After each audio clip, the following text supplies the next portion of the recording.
Это Велни. Вчера посмотрел видео ВКонтакте, как какой-то русский парень рассказывает о том, как порвут Украину. Лови ответ. Я українець до останньої каплі своєї крові. Я можу розмовляти також і на рідній мові. Не принципово, але я хотів, щоб зрозуміли.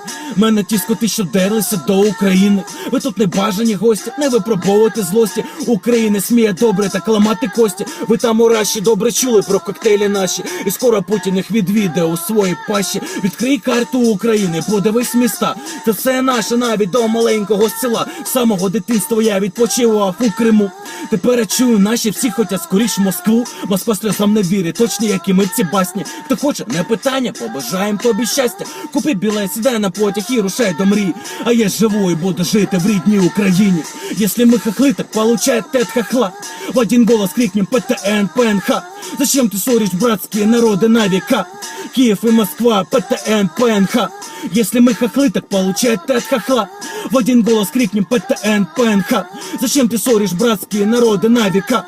Киев и Москва, ПТН, ПНХ.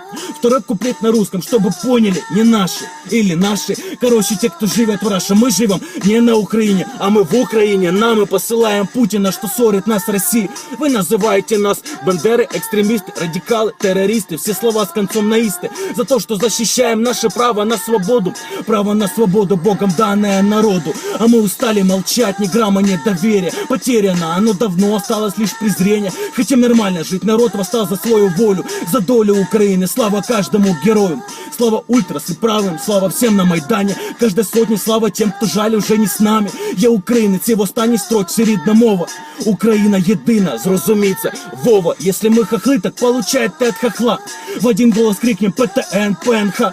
Зачем ты ссоришь братские народы на века? Киев и Москва, ПТН, ПНХ. Если мы хохлы, так получает тет хохла. В один голос крикнем ПТН, ПНХ. Зачем ты ссоришь братские народы на века?